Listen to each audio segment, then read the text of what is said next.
Okay then. Good morning. This is Ron. It is Sunday morning, a little after 11 a.m. Sunday, February 2nd. So we'll get started. We had I thought a very energetic and uh, informative day on Saturday, and talk about a number of things. And I kind of like to get back into that. We kind of got a little real, a little family discussion.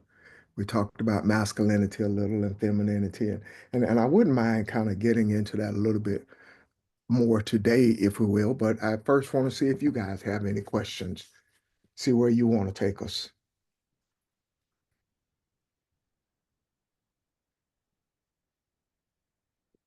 When you get into that, Ron, I want to raise a question. Yes, sir. It I'm is talking, a, I'm talking about if they're not questions about anything else, and we return to where we were yesterday. Okay. okay. Anybody else? Anybody want to? Has anyone thought about Evelyn's question and what she brought up and like to elaborate or speak to that? Does anybody want to open that up a little more?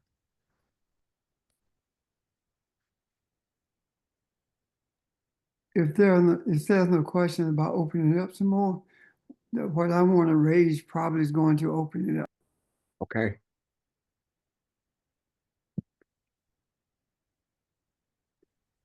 Um, Yesterday we talked about, based on what Evelyn was saying, we talked about a lot of things. However, we didn't do something. And one of the things we did not do, and I want to endeavor to do it at this point, if I may. I simply want to apologize on behalf of masculinity, on behalf of men, for for the abuse that's been heaped upon women worldwide, but African women in particular. Um, and I don't feel like I don't have a right to speak for masculinity. I feel like I do. I believe I do. And and anyone who does not feel like an apology is necessary or refuses to apologize is too.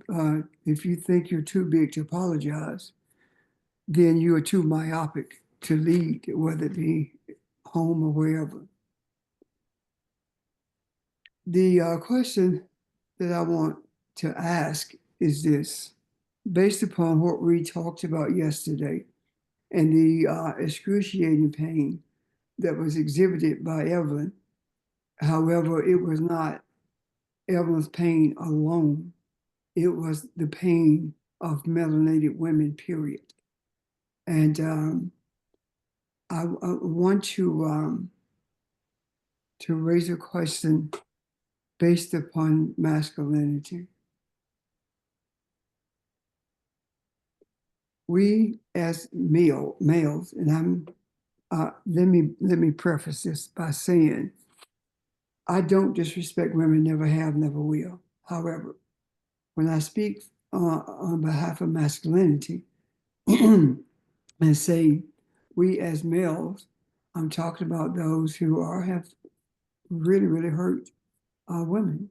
We as males and melanated men in particular um, have brought brought a lot of pain to the hearts of females. And I want to and apologize. And I also want to do something else. I want to ask um, females, what can we do? Because we have been so thoroughly indoctrinated until when the when that pain flowed from Evelyn's lips yesterday. it wasn't that we were insensitive to it. It was that we didn't know what to say.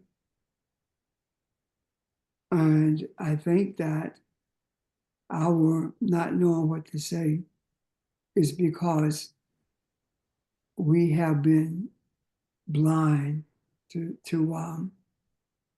the pain of females. And I'm not talking about me in particular. I'm talking about masculinity. Males have been blind to it.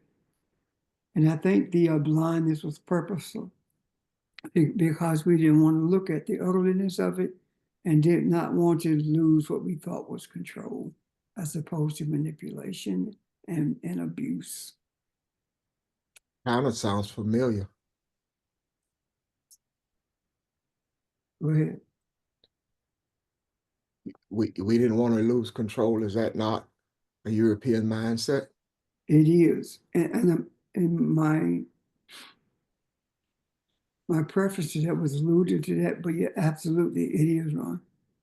I want to know, I'm going to ask females, I want to hear you because I'm doing everything possible to purge my psyche of European mindset, European thoughts, European actions.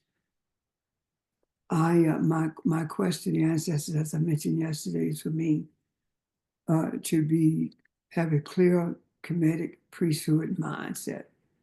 So talk to me, please.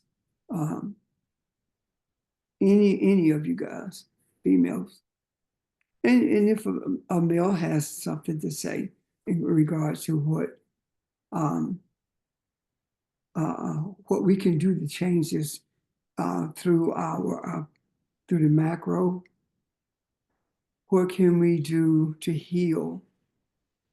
And I do believe that the beginning of healing was when Evelyn spoke on behalf of melanated women who've been hurt so deeply. And the apology that I offer is very sincere. It really is. And I think that's another step towards healing.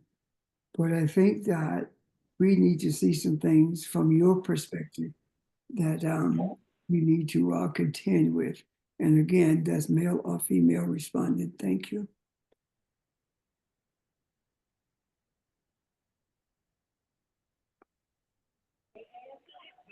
Good morning, Pastor.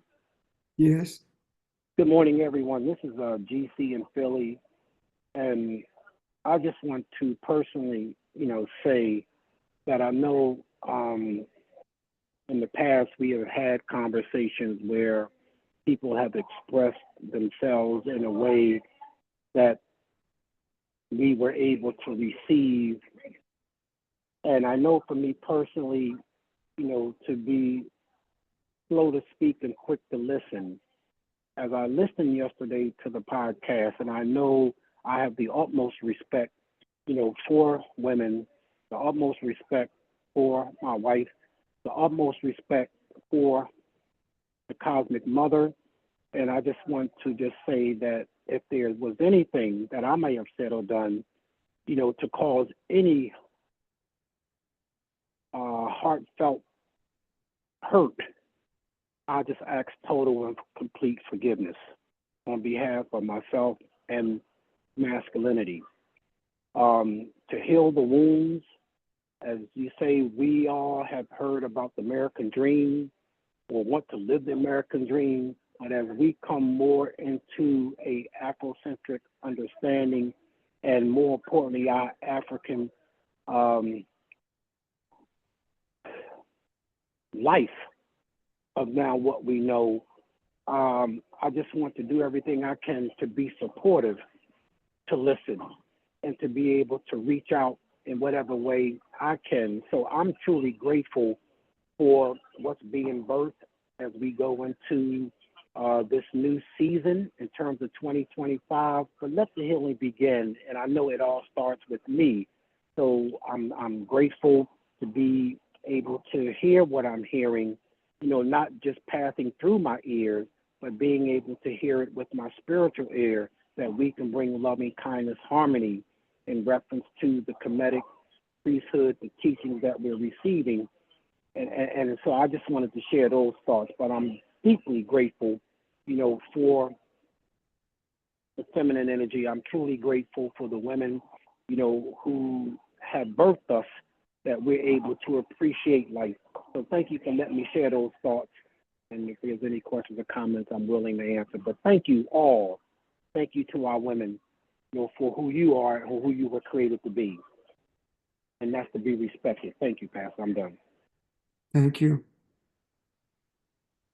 Thank you for the apology from both. This is Barbara. Good morning. I'm going to share some things that I've grown through. So not only have I gone through them, but I've grown through them. One of the earliest things I felt was feeling unappreciated, taken advantage of, feeling overlooked and unheard, feeling that my concerns were not important, feeling rejected, feeling, and you notice I use feeling a lot, right? Because that's the hello. And everybody, please Hello. mute. Make sure your phones are muted, Oh. please. Go ahead, Barbara Jean. Oh, okay. Just. I said that all of this is the feelings, and this is the way that it felt at the time. So, feeling unimportant, and at times not feeling totally loved. So, those are things that I've grown through. Thankfully, I don't have those feelings anymore, but I'm sure there are people out there who are still growing through those kinds of apprehensions and those kinds of feelings. Thank you. Thank you. I like this, and I think not only is the continuation from yesterday, it's a good day for healing and putting everything on the table. That scripture that talks about we're in a place we've never been before, we continuously travel that journey in a place we haven't been before. And everything we've learned it from the time we were put in a ship hole and brought here. And none of that has taught us how to be men. None of that has told us the history of who we are culturally. So we're kind of learning too, because our manhood, our masculinity kind of mirrored what we saw and what we were taught. And this is a good chance to kind of look at that and see the realness of it. I went back and I was looking at indigenous people, Renatos in the Americas. One second, Ron. Sir? 1 second. Would you make sure your phones are muted, please? Thank you. Go ahead. I was just going to say, I looked at indigenous people and the role that men and women played, and nowhere did it show that there was a domination from one to the other. However, it did show, especially in the Americas, the prominent role that women played in their communities, and the leadership roles they had, even so that there was a council made up of women that you don't hear about, that anytime there was a dispute that you could not settle between two different communities, it went to the council. And the council made decisions on to how this would be handled. So we're far removed from who I think we truly are. And I too, as I think Pastor and George have said, I appreciate what Evelyn said, and this needs to be done. And we do apologize to you. And we're going to do everything we can to open this up today. So whatever is felt, whatever you think is needed, please voice it. Thank you. Thank you. This is Barbara again. May I just ask something, because it's a sense that I have. Can we just listen to the feelings for a while? Listen to the responses that are given for a while before processing, because part of that is getting it out. That's part of the healing. And while I appreciate the responses, having the responses right after doesn't allow everybody else to purge. Because it's not only you talking about a European mindset that you're purging yourself of, but women to some extent have a European mindset that they're purging themselves of too. And part of mine was not speaking up, not standing up for myself, not being who I genuinely am. And so if I could just hear those, and then before we start the actual processing, I hope that this hasn't stepped on anybody's feet. I don't think so. I just want to say that I concur, because I was sitting here feeling the same kinds of things. And I have also grown through those exact same feelings of not being heard, of feeling rejected, of feeling like feeling unseen, all those same similar things. And I now have learned and am learning to stand up for myself and refuse to be unseen and unheard. So yeah, I think we need to process those kinds of things. I think we need to hear them and then process them. So thank you. What would you like to say to us? The maleness.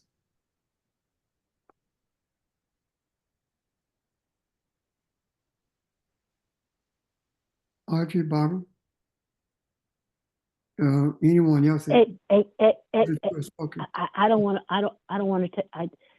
There's more feelings out there, and this is probably the last time I'm going to talk for a while.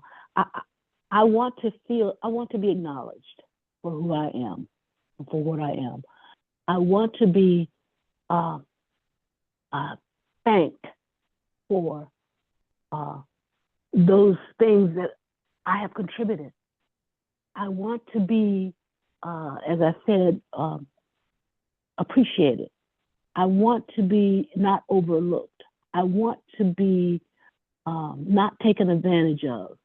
Not saying, okay, let Barbara do this because, she does this, feeling unappreciated. I want to just be acknowledged for being me.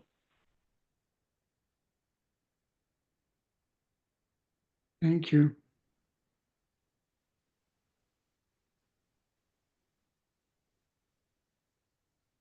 I want to ask, and I'm leading from my own experience. I grew up with a father who was very strict, quiet, and he didn't express his emotions very much.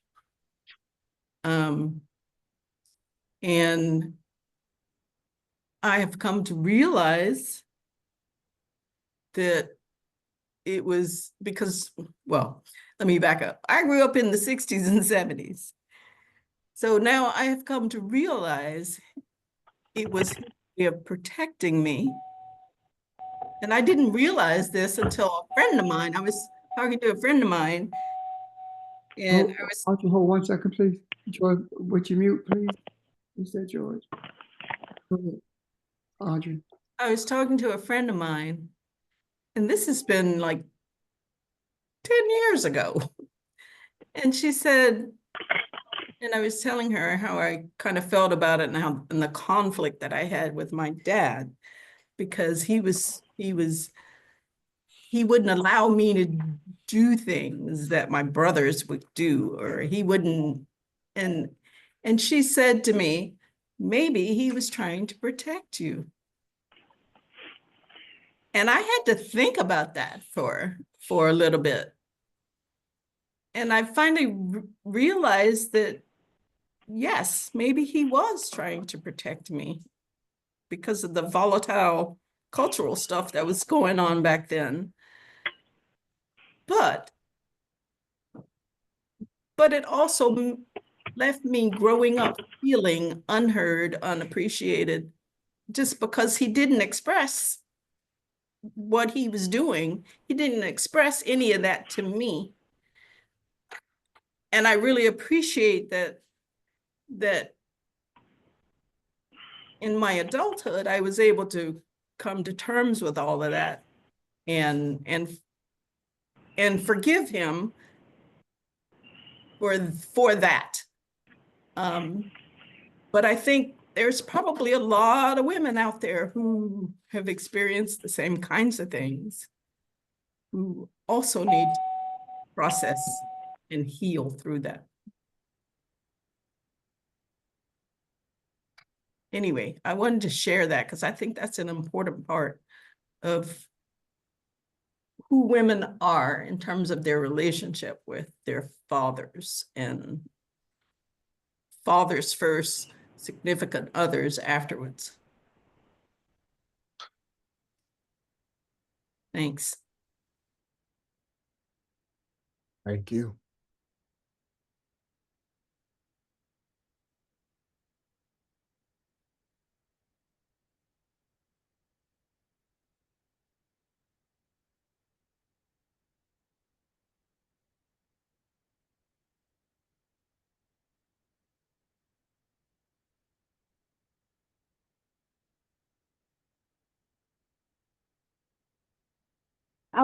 Good morning, family.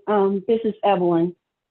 I said a little bit of how I felt yesterday, but I would like to piggyback on what Audrey said as far as father figure.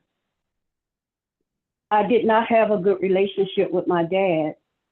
So what I did in order to fill that father void, I turned to other men.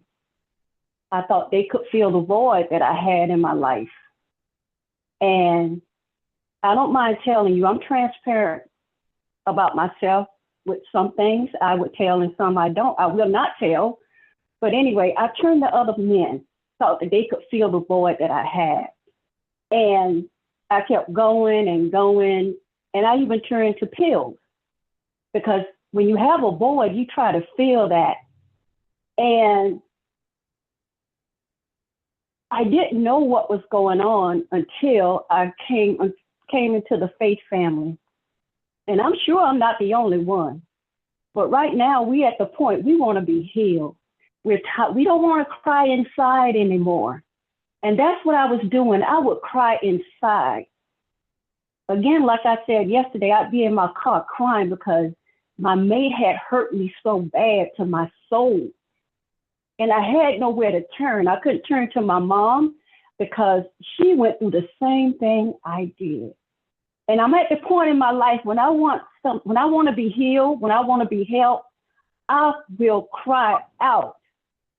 And it could be to a prostitute or anyone who can help me. I want to be healed. So sisters, if you're on this line, I don't know your situation. It is imperative that we get this taken care of. I want to be healed. I just, after I got off the phone yesterday, I still cried inside because I was still hurting. But I know we're not the only one. And I'm not trying to get anyone to say anything. But if you want to be healed, let's get this done together. And I love you. And I want the best for each and every one of my melanated sisters on this phone. And brothers, I want to let you know, we love you. We love you. And as Aretha Franklin said, take me to heart, and I will always love you. Let's build together. That's all I'm going to say for the day. Thank you.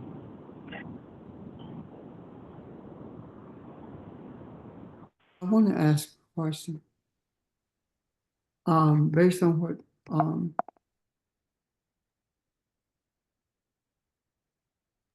based on what Evelyn just said, I'm going to ask a question.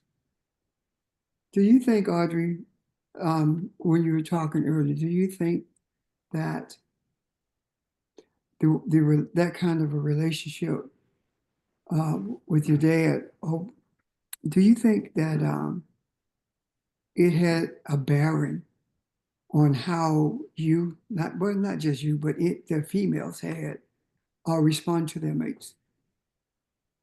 Oh, of course. Definitely. So Especially if you don't work through it. thank you. I raised that question because I'm hoping that that's what we will see. That excuse me, that this pain did not start yesterday. And just like Audrey made her statement, and Barbara and Evelyn as well, the pain that men have inflicted on females is learned behavior also. And let me put it this way. I do believe that my relationships, my respect for females came from my upbringing. No, my daddy was not in the house, but my uncles were. And I saw how my uncles related to their sisters and how protected they were too, and how they respected them, as well as my grandmama, the females in the household. Now, just like that was learned behavior, the behavior of disrespect is also learned behavior. However, you cannot free yourself from that disrespect until you admit that it's there.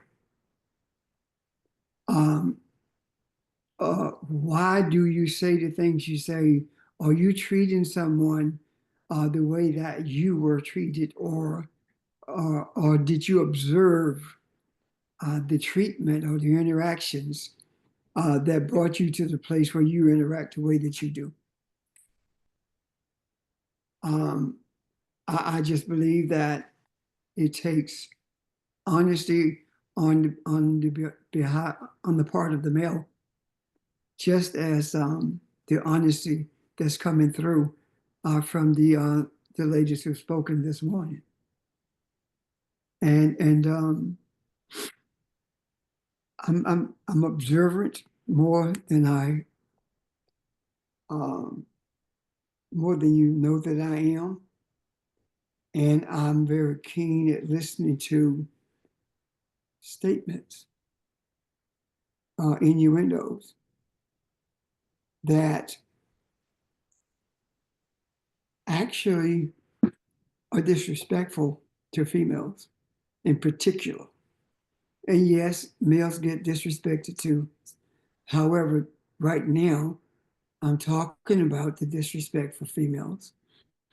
And if a female disrespects a man, a female gives back what she has received. The thing I read yesterday. However, I've been talking about this for years in the congregations that I pastored. A woman only gives you what you gave her. And to talk about how females may disrespect you, the question is, how do you treat them? Are you disrespectful toward them? What's your attitude? And when you come to grips with yourself, Evelyn said it yesterday, when you learn to love yourself, then you'll love us. And I think that's a quote from what Evelyn said yesterday to the males. So I'm asking you to take inventory of yourself as and see where we are, because we never talk about how we talk about the pain of the female, but we don't ever talk about the source of that pain. It's almost like we are hiding from it. I could not get out of my head. I could not stop hearing what Evelyn said yesterday.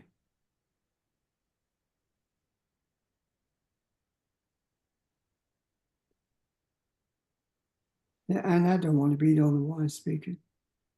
However, if I have to, I will. Pastor, I need to hear more from the ladies who are willing to share on the phone. Thank you. Because we've got to understand that we are not speaking just for ourselves. We're speaking for women everywhere. And when we say that feminine energy is going to be the thing that changes things, the world, then this is partially what this is about. Yeah. It is that healing that has to take place. Thank you. Yes.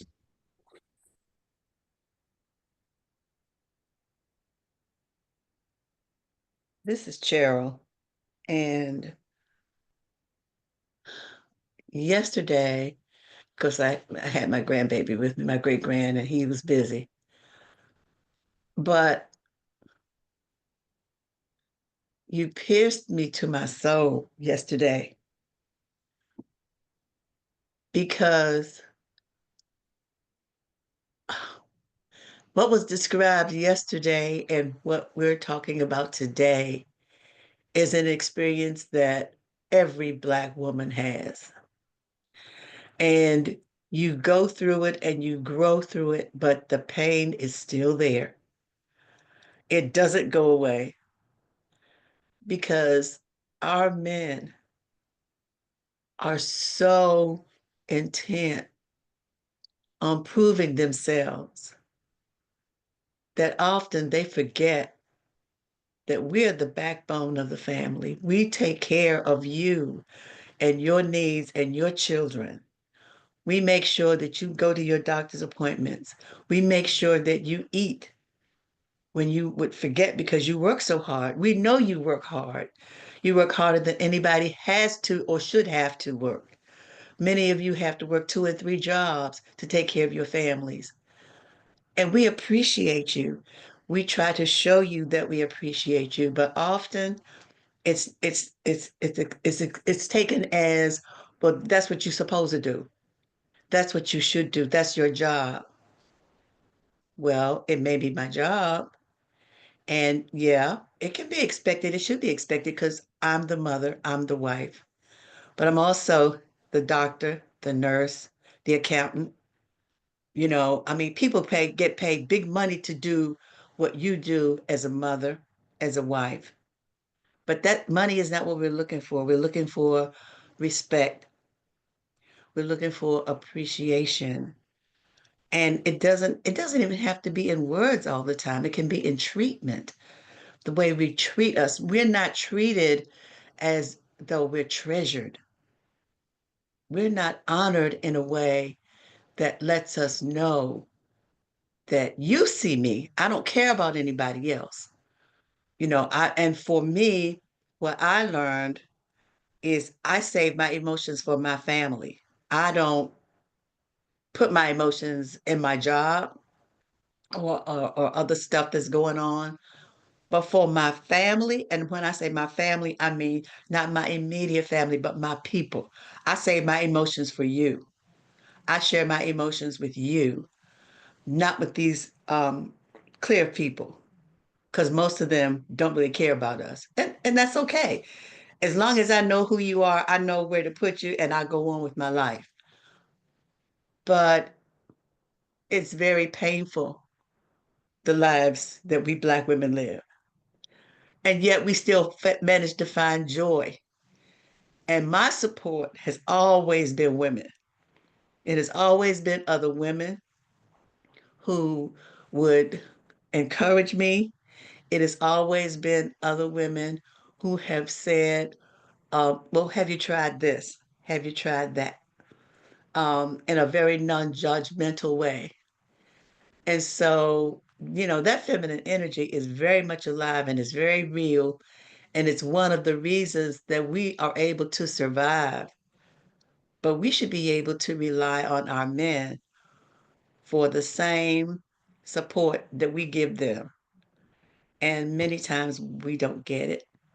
Um, what I have found since I joined the group is that because your thinking is elevated, I want to believe and I feel that the brothers on this line get it. And those who aren't really sure are in search of, they're trying, they're making the effort to get it.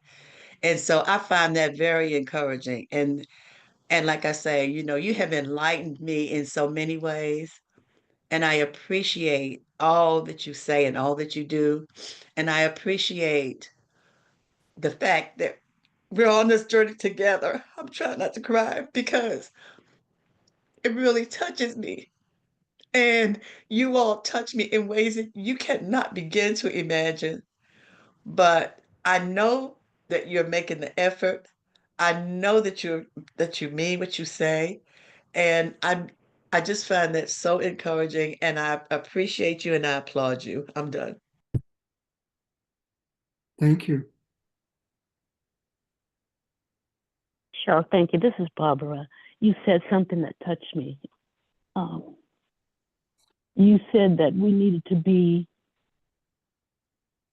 treat me as if you honor me and you treasure me.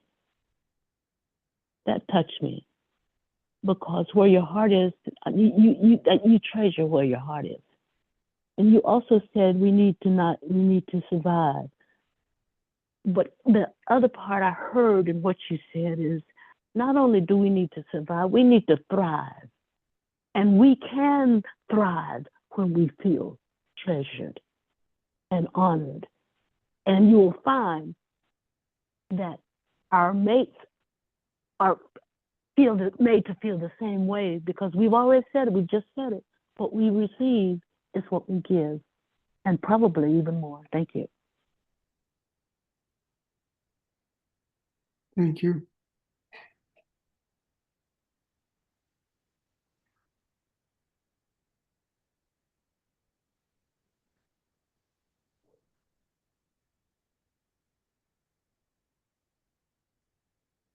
Anyone else?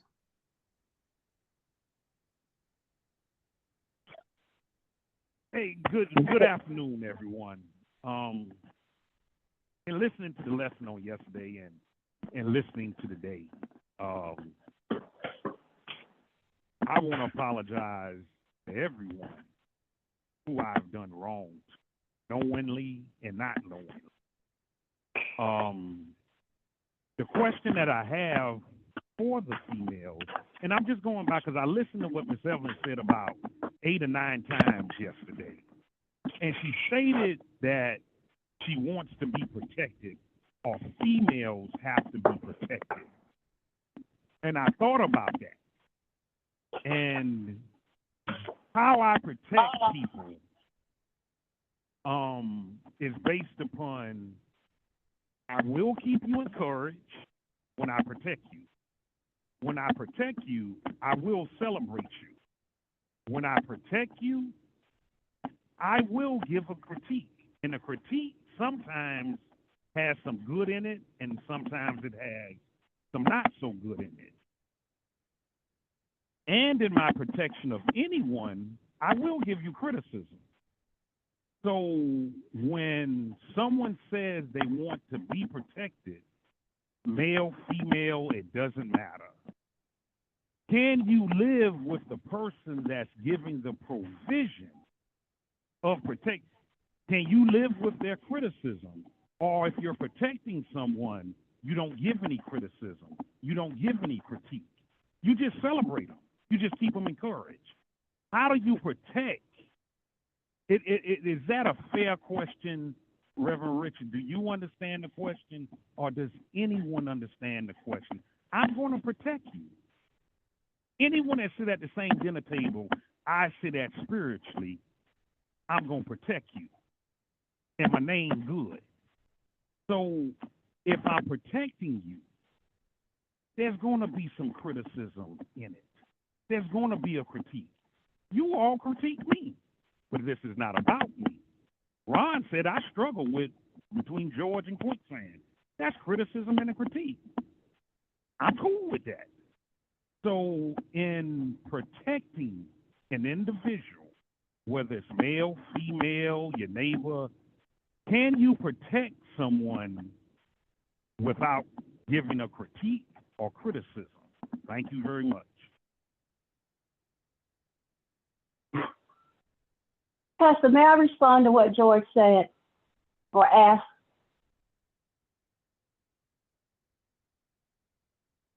You're muted, Pastor.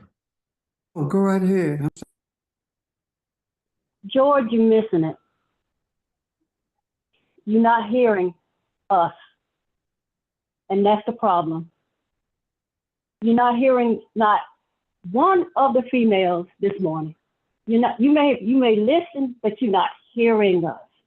And that's the problem. It sounds like you're looking for something in return. Okay, if I'm gonna do this for you, well, you got to do this for me. That's what I'm hearing from you, but you're missing it, brother. Love is reciprocal. Love is kind. It's not about what you can do for me. And that's what I'm getting from you, brother. If I'm wrong, please correct me. But you're missing it, George. And that's why we are on this phone, so we can get it right, so we can build together. So you're just missing it. That's all I got to say. Oh, okay. I'm done for right now. Well, help me find it. What is it that I want from you? If you married, Because I'm listen just to your asking- wife. Listen. Oh, I'm gonna If you're listen. married, I'm gonna listen. yeah, Listen to my. just listen to and your what does listen? listen to your wife, And what- because she. Ho. One person at a time, please. And Miss I'll Evans, go. you have the floor. Thank you, brother. And we're talking out of When you love, say- because we when want to you- get it and- right. And Miss Evelyn, that's how I take it, out of love. When you say listen to my wife, are you saying in listening to my wife or anyone, I can't disagree with him or I have to agree with him? No, what I'm saying, George, is your wife is a female. She know you. Your wife know what she wants. She wants you. She wants y'all to build, and I'm saying your wife because I believe you're married. And most sisters are on the same page, especially on this platform. And if she tells you, well, she may not tell you, I don't know the situation, I don't know. But most females, as Barbara said, we want to be recognized. We want you to see us. We want us to build together. Love is reciprocal. We don't use our love to make you weak. We use our love to make men strong, at least the ones that I know. And I'm quite sure the ones on this line.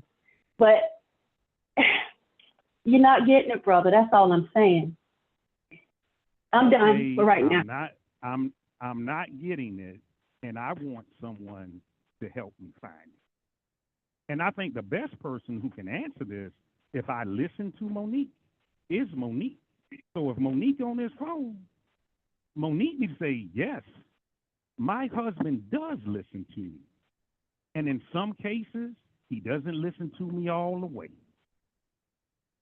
That's the person who should be responding to this. Yet in listening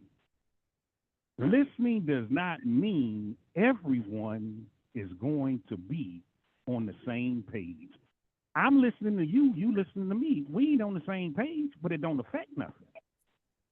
So if listening is Can I make a about suggestion? doing what We are not talking about you and Monique separate from femininity and masculinity. We're not doing that. We are not here as counselors to solve individual issues within a household. We are talking about the blanket pain the blanket injustices that our females have endured. Yesterday, Kamala Harris was not strong enough to deal with Donald Trump, who is a felon.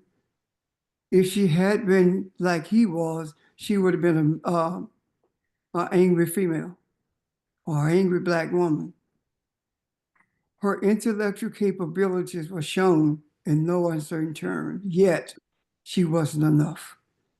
When is it that we get to the place where we embrace the reality that our women are the strongest women on this earth, the most abused women on this earth, the best educated on this earth, the most effective entrepreneurs on this earth?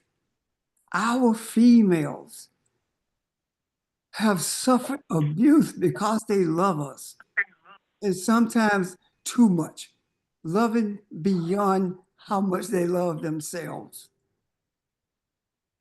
It it it it makes me feel some kind of way when I hear that Kamala was weak, that Kamala wasn't enough. That's what our females have always heard. No matter how much they give, no matter what they do, no matter how they excel in everything, in every endeavor that they encounter and overcome all these obstacles, they are still not enough. That's painful, not just to them. If it hurts me like this, how do you think they feel that they are not enough? Our, our women are more than enough. Quite frankly, the way they have been treated, we don't deserve them. And they don't deserve the pain that they've suffered at our hands. And if I can't find something good, encouraging, uplifting to say to not just my wife, but also the females, as opposed to always harping on they're not enough. Criticism. Yes, you criticize, but don't do it to the extent that you cause their self-esteem to be lowered. My girls, you hear me talk about my girls, but very rarely my boy. I raised my boy to be a man. My girls are not married. One was and divorced. Why? Because they will not settle for anything less than how their daddy treated them. And those are not my words, it's theirs. Ask yourself, what is your relationship with the females in your life, as well as the females that you fathered?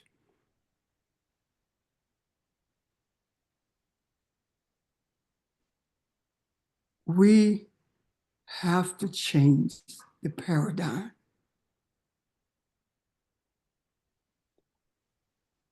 It's not about setting somebody straight. It's about setting yourself straight. It's not about a critique of someone else. It's about critiquing yourself. Find out why you say what you say, why you do what you do. Why is it that you always have to be antagonistic? When is there time for intimacy without intercourse?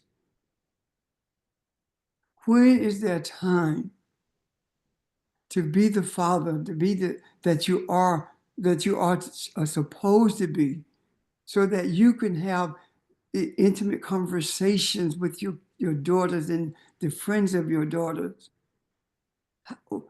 One young lady came to our house with one of my daughters. They were friends. And I asked her, like I do all kids that come around me, what are your expectations for your future? And she said, well, I'm just going to get a job. And I said, why don't you up your options?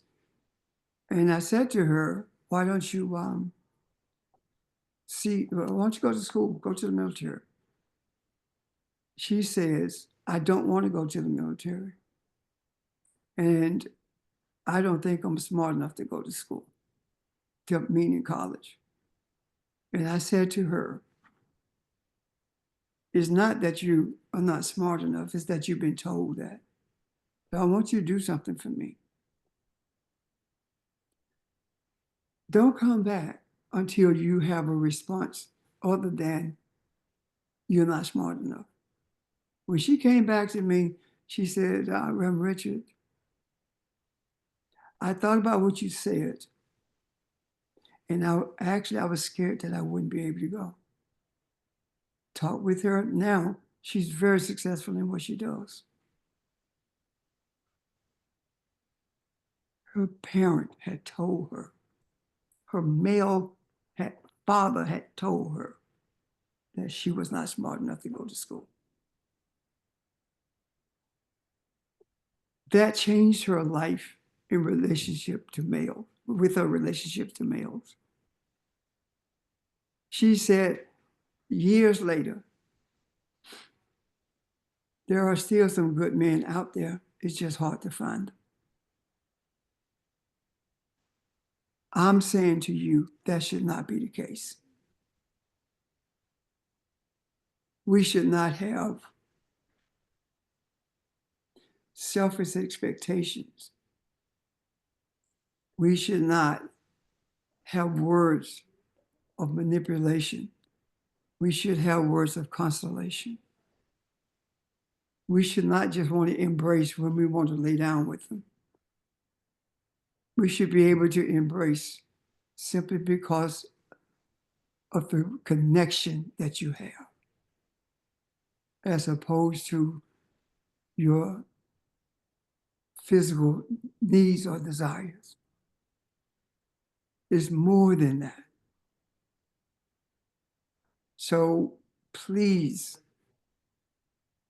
before you ever, and I'm not talking about you, George, I'm talking about males, period, ever make a statement that this African woman is not enough, ask yourself, was your mama enough?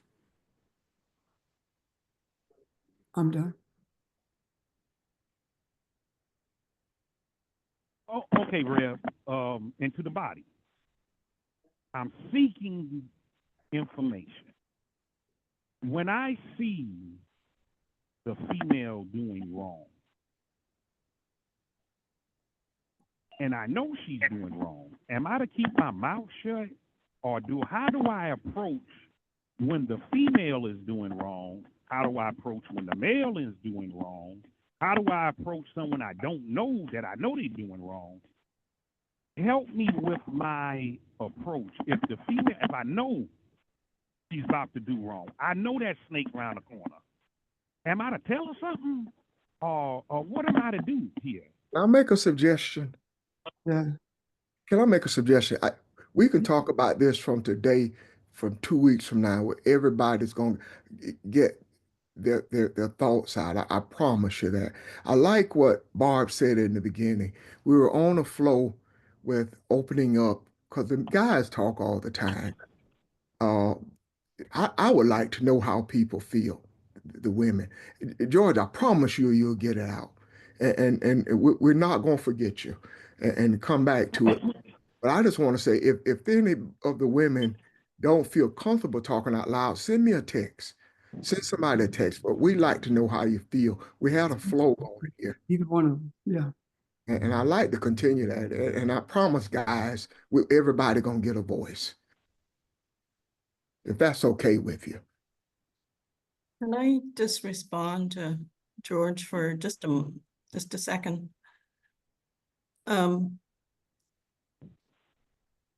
George, I hear what you're asking.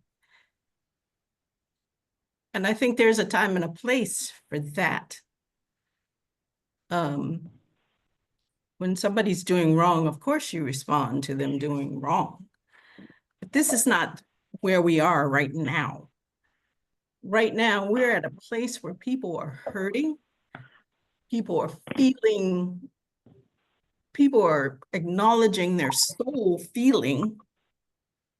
And we just want to understand that we're being heard. And when someone wants to be heard, what I'm looking for in response is, I hear you, I support you, I'll hug you, and then my actions after that I'll work on my actions after that in terms of changing in some way, meet that need. This is a heartfelt soul thing right here. We're not looking for criticism. We're looking to just to be heard. And I hope you understand what I'm saying or what I'm trying to express right now. We can deal with the other thing another time, but as Evelyn said, you're not quite hearing where we are in terms of our heart and our soul and what we need in response to that. So I hope that helps clarify where we are right now.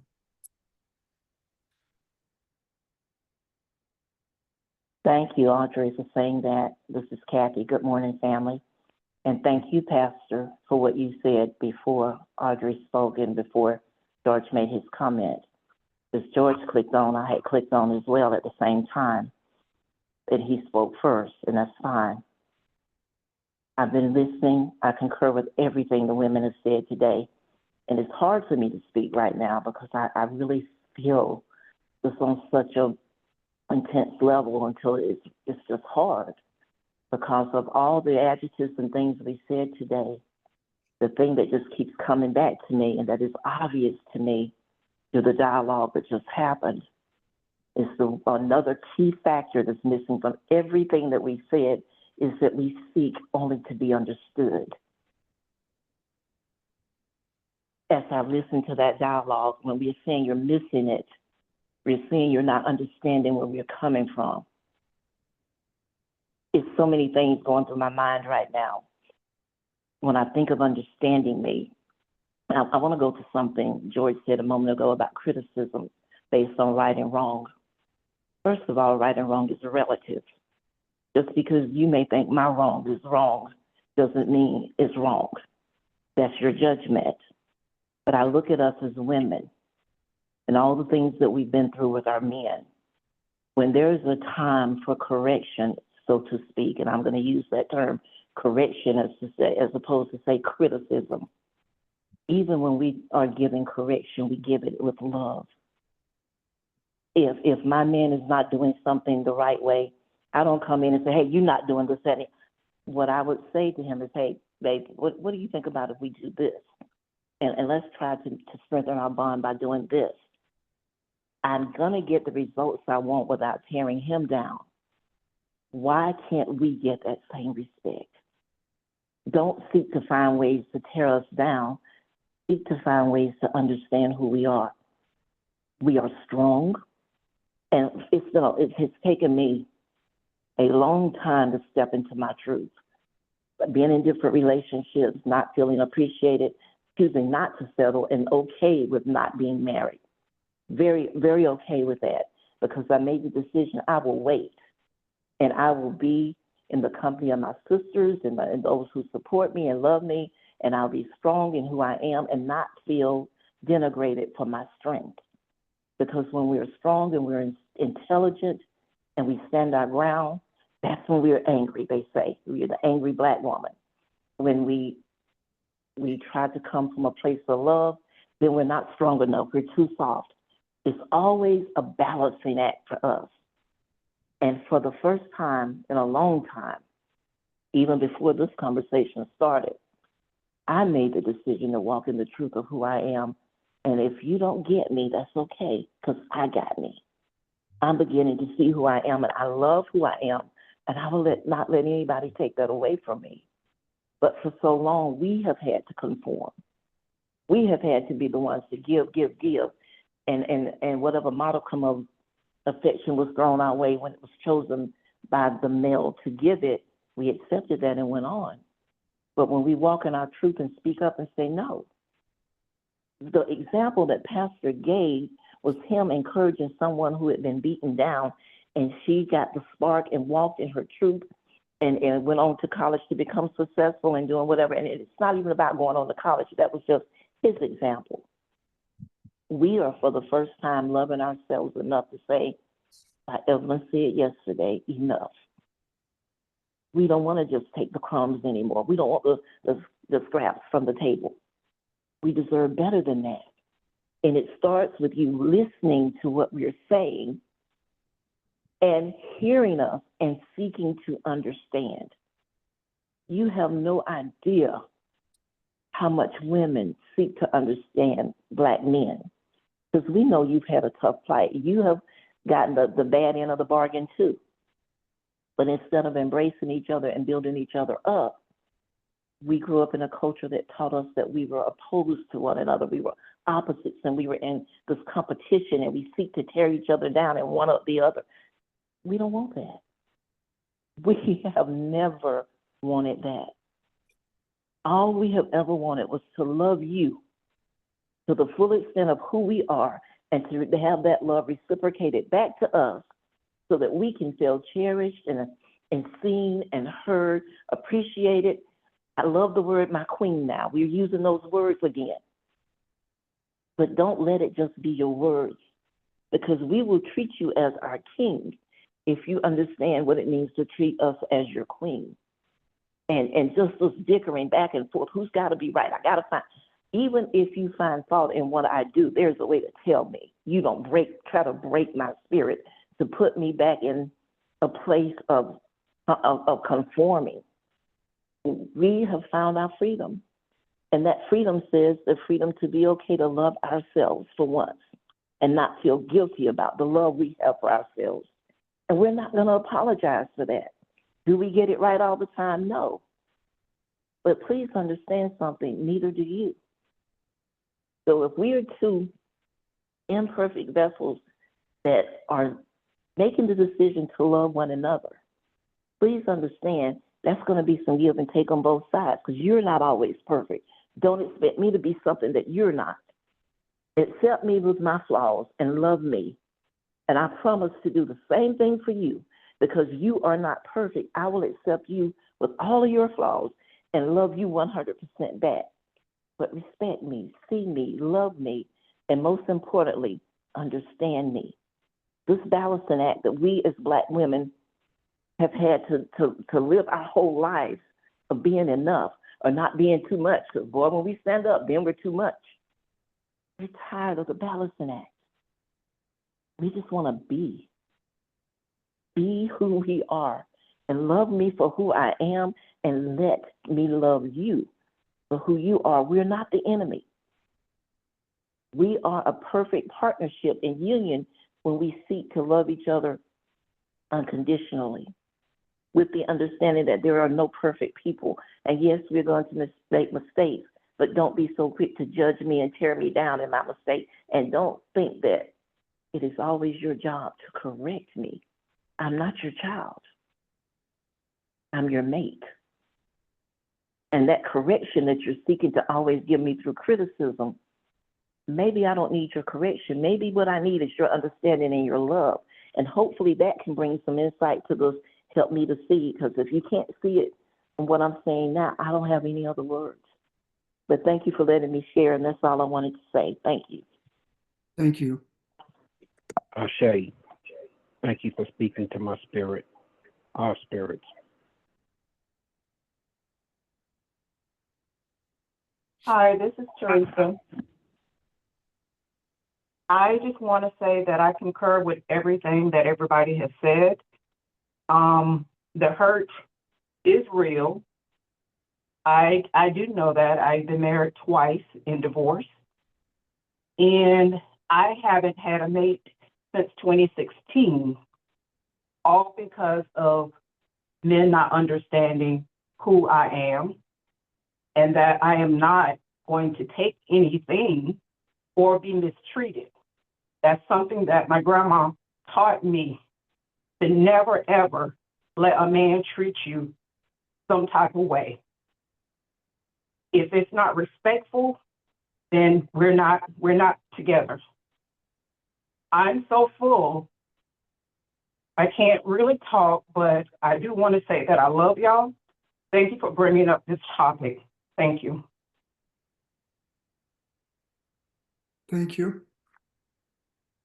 May I add something, please? One thing I would like to say, the question that you guys asked is so broad. I'm trying to capture everything. A lot of the women have spoken a lot. One thing I think the ways you guys can help us is not just you, but the men that you speak with. Get rid of the expectations that you have on women, the unrealistic expectation.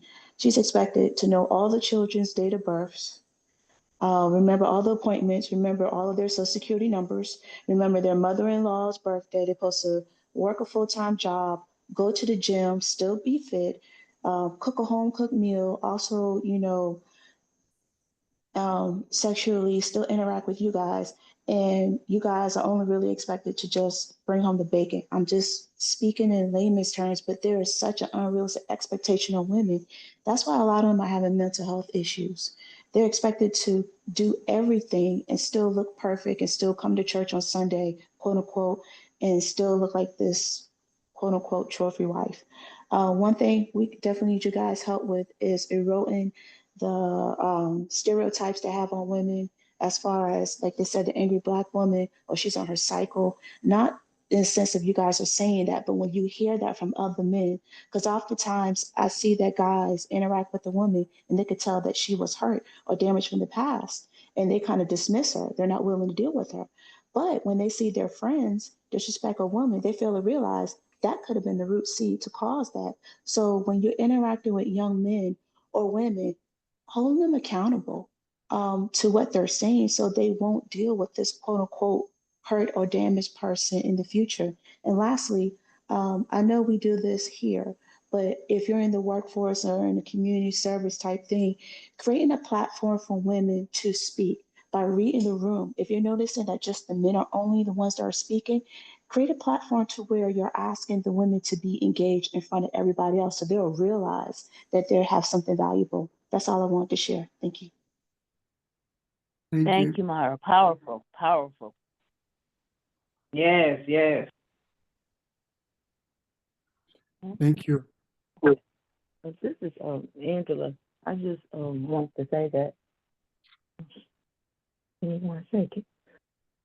I agree with everything that's been said on the phone, and especially the words that Miss Kathy spoke. The word I couldn't get it out to even say, but it's a healing process every day. Every day I tell myself that I am enough, that I am enough, and I am willing to be single to myself than have to be in a relationship when I am unhappy. So it's a process, and I would say to all men everywhere, stop playing women against one another. It's not what you financially, what you have, it's what you have in your heart to give. If you say that you love a person, love that person. Be truthful, be honest, and respectful, because you do not want nobody to play games with you. If you being true from your heart, but it's a healing process. Every day it's a healing process, and that's just how I feel. There's more that I want to say, but just can't get it out at this time. But okay, I am grateful for the opportunity to be able, because this is a lot what we need it. Just don't know how to get it out, but this is what all the women around the world need. Thank you. Thank you. Angela, thank you for the strength that it took for you to say that, because you're not speaking just for you, but for women everywhere. Thank you, Angela. I feel the same way, Bob. I'm saying thank you to every one of you guys who've spoken. I feel it. I feel the pain. It's like a scalp is being pulled off a wound. When I was in the military, we used to debrief um, the ones who burn patients. And when we did that, pulling that scalp off was painful. And what I'm saying is that that's what I feel right now. I feel that pain to the core. And I am so grateful for the strength of all of you to express what you are feeling so that not only you, but all of us can process ourselves through this. Yeah. And keep our mouth closed if all you have to say is something that's going to hurt someone, especially our women. I agree. Enough. Enough. I keep hearing that. And what I'm hearing with enough is this is where it stops. Whatever I have been doing to placate you, I'm not doing it anymore. Is that what I'm hearing? Because God knows I hope it is.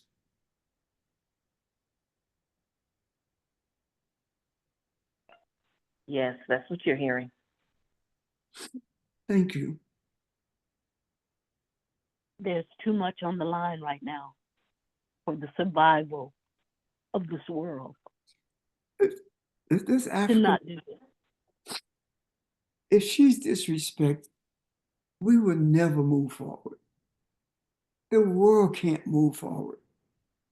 This thing that we talk about as a cosmic mother, this is not just history. This is more than a connection with our people. This is the guiding force for peace amongst all of humanity.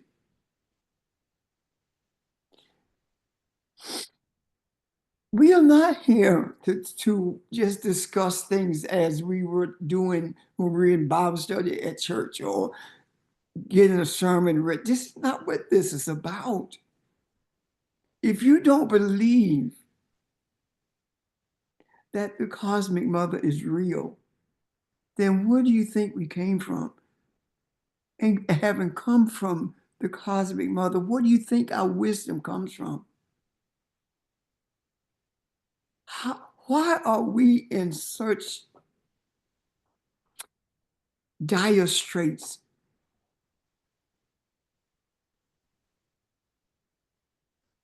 It's because we don't respect the physical manifestation of femininity. So how in the world can you expect to be respectful to the femininity that brings balance to all of humanity? Angela, Barbara, Kathy, Audrey, Teresa, all you guys who have spoken, Cheryl, every one of you. I appreciate this. And to be honest with you, I see this as one of the most important, if not the most important conversation that we've ever had. So I'm done for now.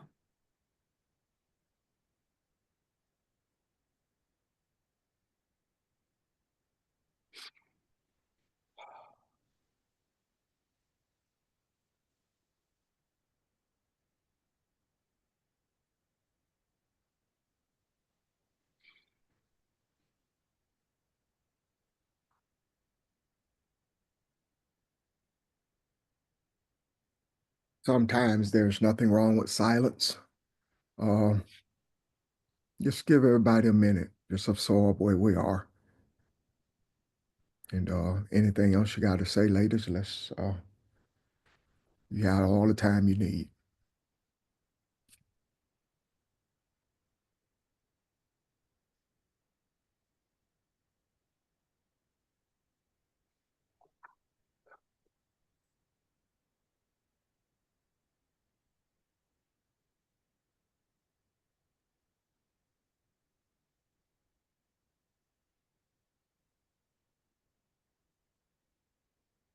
Okay.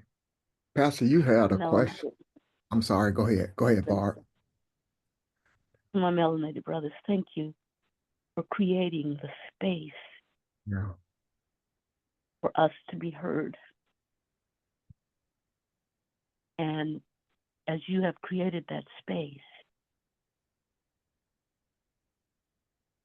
it's going to ring out far beyond this forum.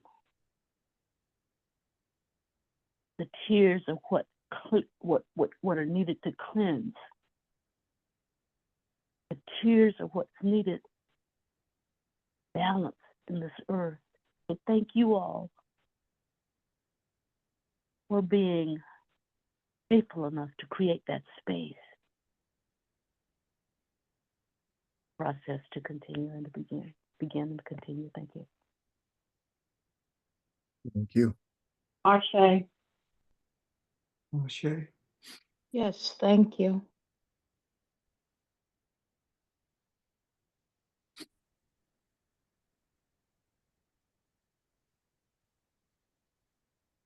I feel like there's something more. I just don't know what it is. We okay?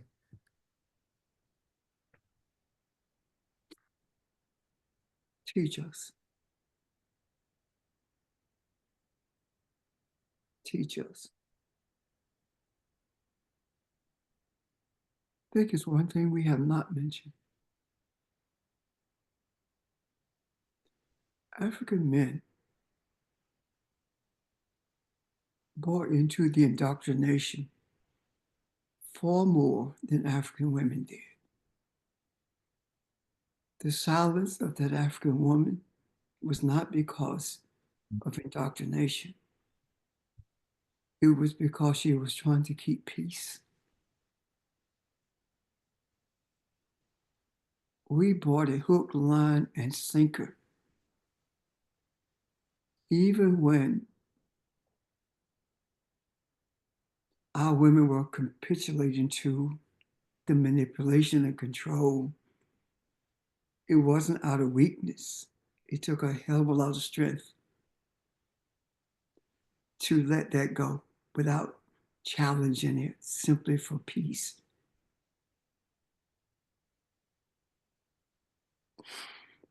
No longer will any of us, especially our women, capitulate just because we want to keep the peace. Because if peace has to be kept by destroying the peace of our women, it is not peace at all. Peace is not birthed through manipulation and control. Peace is birthed through intimacy. And I'm not talking about sexual intimacy. I'm talking about the intimacy between masculinity and femininity, the intimacy, the expression of the depth of our love for each other. That's what peace, that's what true peace is about. But you cannot have that peace if you don't have peace within yourself. You have to come to grips with who you are for real. Not putting forth a good face or talking or saying things that you think we want to hear, but being honest with yourself about who you really are.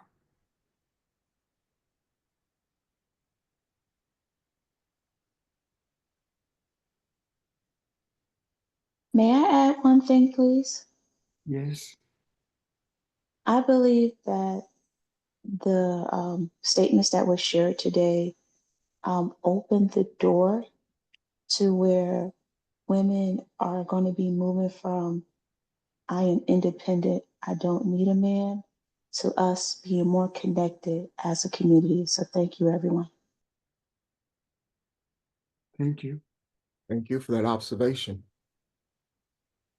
One of the questions I had, and I think the ladies that have answered it today, is I was having a problem looking and seeing and fully understanding masculinity and what we are based on what we've been told we are as men. And I think that's pretty much been answered by the answers we got today.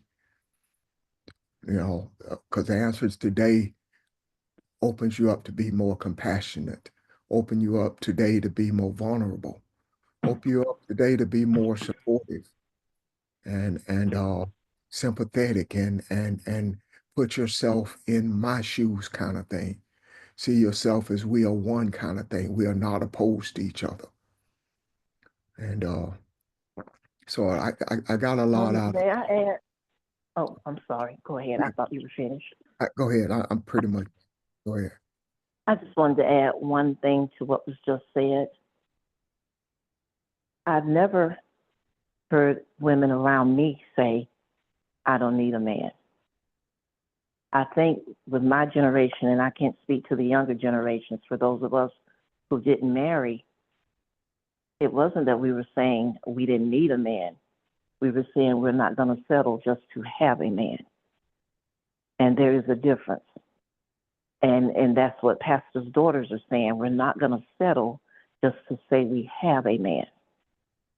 We want the right man that sees us and understands us. So I think that was part of the discussion yesterday. I think someone brought up that women were saying they didn't need men. And I don't think that's what it is. When you're coming into an awareness of who you are and yourself, you begin to understand that you don't just have to settle because society has told you you're less than if you're not a wife. You're less than if you're not a mother. You're less than if you have not conformed. And we're finding the freedom to not conform and to be okay with that. So I just wanted to put that out there for a different perspective, because we get the rap of saying that we don't need a man, and that's not what we have ever said. I don't believe that's not what we're saying, because we love our men. We just want to make certain that they understand we're just not going to settle for any type of treatment just to say we have a man. I just wanted to share that. Kathy, if I may. By all means. It's not a saying that I don't need that man because he doesn't respect me, as opposed to saying I don't need a man. That's what the message should be. Absolutely. And honestly, church, community, society says you're not a woman unless you're married. You're not a woman unless you have a baby. And you get married and you find out you're still not a woman because you're not doing what that man tells you to do. You're deemed to be disobedient and a bad wife. So no matter what happens with our women, there's always a negative statement attached to our women. The adjectives that are used to describe our women have been negative, but no more. No more. No more. I've told people you need to get married so that you realize you didn't need to be married. When I've told them you're not compatible, this is not going to work out. You just need to be married to figure out that you don't need to be married. Why did I do that if marriage is so sacred? There's no prescription for marriage in the scriptures other than intimacy. What is marriage? Marriage is not a piece of paper. It's not something that you stand in front of an ordained minister to bless or to validate. There are people who have never touched each other who are married. There are different aspects. Marriage is how you treat somebody. If you're not respectful and you're not loving in your heart, I don't care how many pieces of paper you sign. It doesn't matter to me what kind of will you write or inheritance you expect. You're still not married. You simply have entered a contract. A contract. And there's a huge difference between a contract and a marriage. With that contract, you can inherit. With that contract, you can make decisions about that person. With that contract, you can control certain aspects of that person's life. But with a marriage, none of that matters. None of that counts. None of it. As Angela said, it doesn't matter what you have or don't have. It's how you feel, what your emotional attachment is the most important thing. Marriage is an emotional attachment between people who value each other, people who embrace all the flaws as well as everything that's great about you. Matter of fact, the flaws is what makes it work. Because all of us have them, and we help each other gain strength from them, as opposed to using them as a weapon to minimize the person's humanity.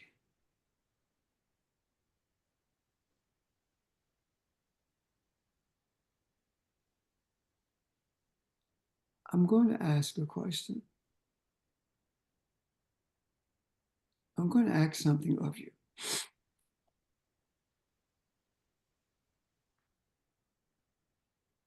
Is there any one of you who will do this? Make an effort at least to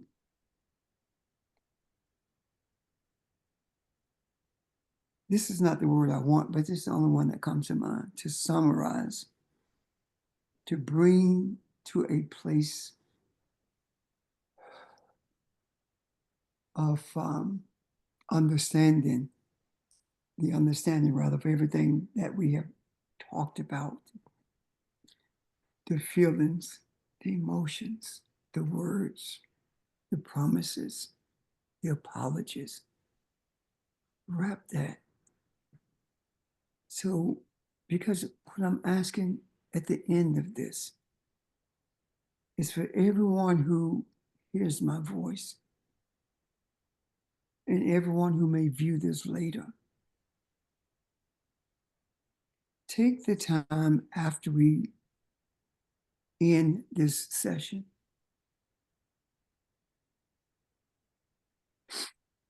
and meditate, focus, allow the energy of this discussion to flow through you so you can not only purge yourself, but at the same time, evaluate where you are in relationship to your relationships. And when you do that, be honest with yourself.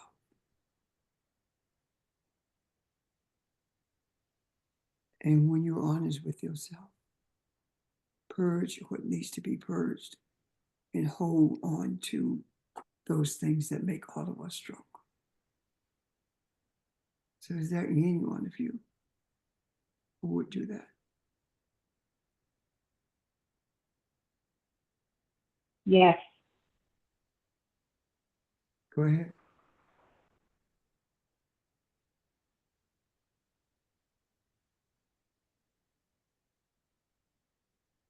To anyone who wants to wrap this up, because if you don't, it's okay.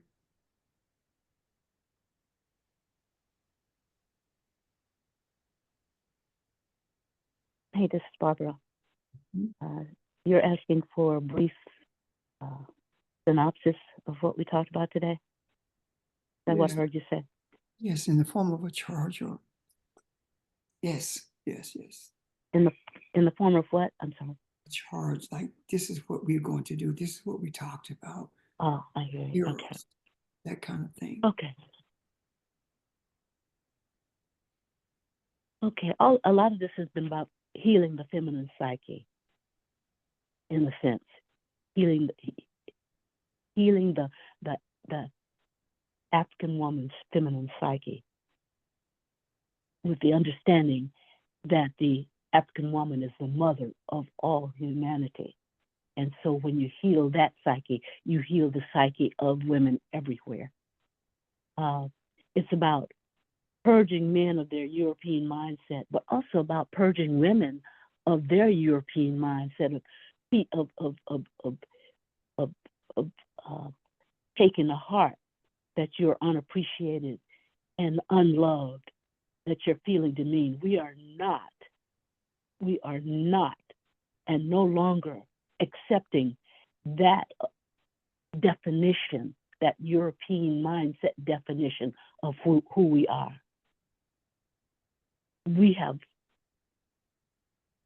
been hurt. We're continuing to be hurt, but we will no longer take that to heart.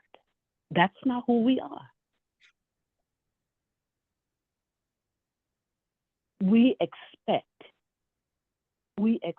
to be treated with honor. We expect to be loved. We expect to be treasured. We expect to be acknowledged for the contributions that we make toward balancing families, balancing our home, balancing our relationship. We expect to not be disrespected. And in so doing, we will not disrespect men. And something Cheryl said, in the midst of this hurt and this pain in our lives, know that we have joy as well. We not only will survive, but we will thrive when we have the support of men in our lives, when we are not denigrated, but we are supported. We will thrive. And in our thriving, you will thrive. As a man, you will thrive because we give what we receive. We seek to be understood. As Black women, we seek to be understood, not just to be seen, and not for you to play like you hear us, but to show us that you understand us. When you provide correction, if that's what it is, provide it with love. And we will also do the same. We will provide it with love, because the basis of everything is our love and our mutual love for each other. So today, based on what we said, based on the space that has been created for us to share those feelings, we say enough, enough, enough. No more. No more denigration. No more being unappreciative of the strength that we have. No more unbalance in the world because we are treated, we are mistreated. No more, no more, no more. We're strong. We're intellectual. We don't need to feel demeaned in our strength. No more.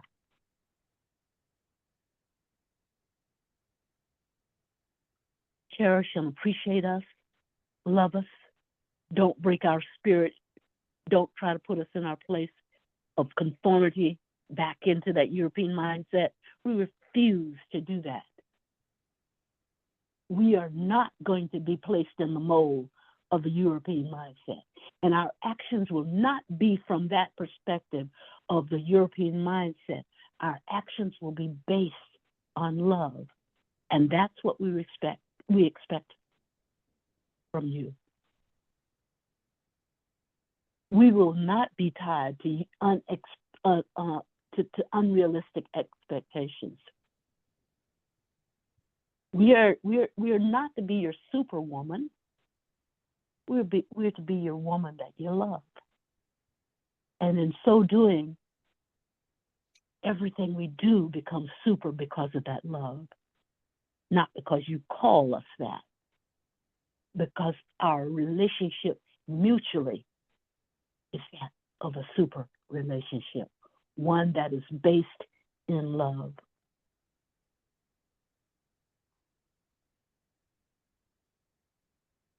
African men, open your hearts and your minds.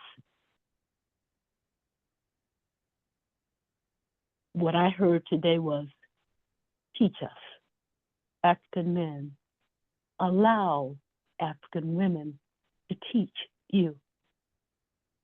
To break the shackles of the European mindset that has you conformed to whatever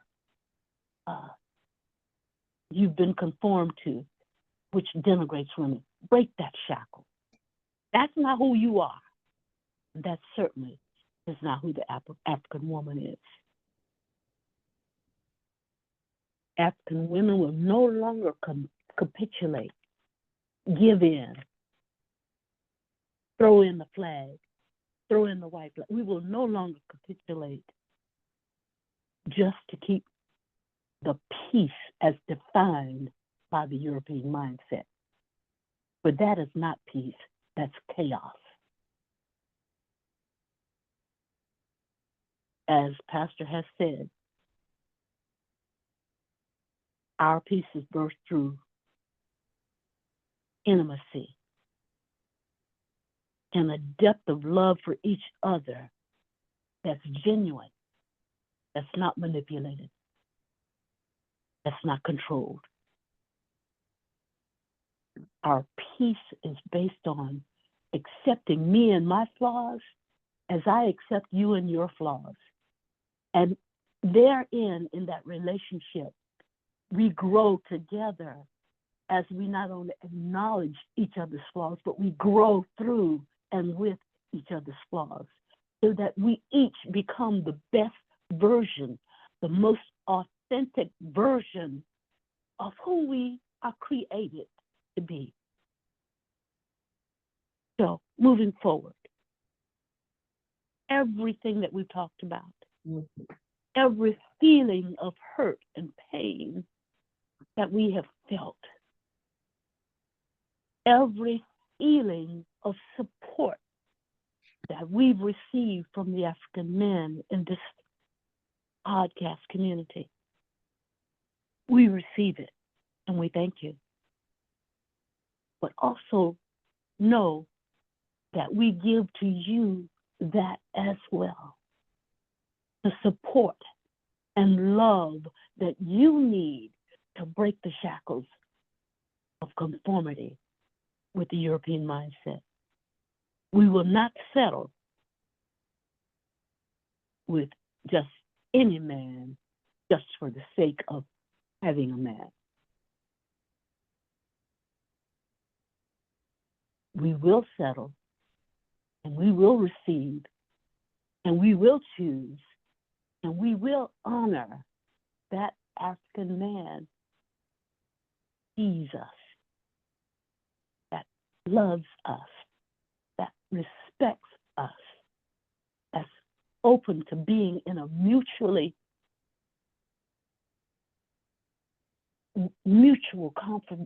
relationship where we both are allowed to grow and to attain and become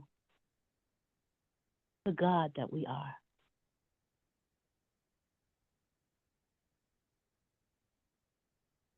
And so it is.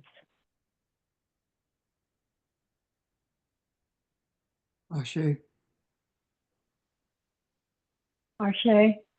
Ashe.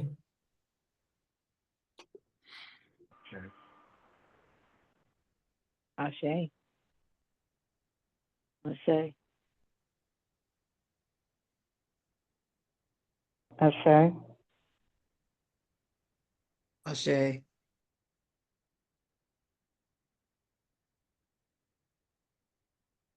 Ashe.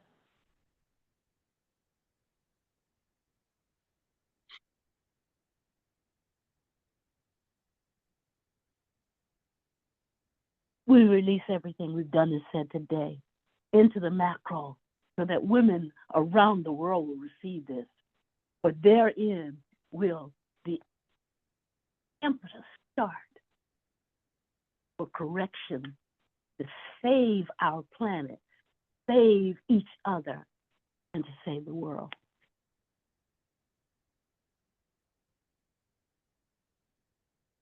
And so it shall be manifested.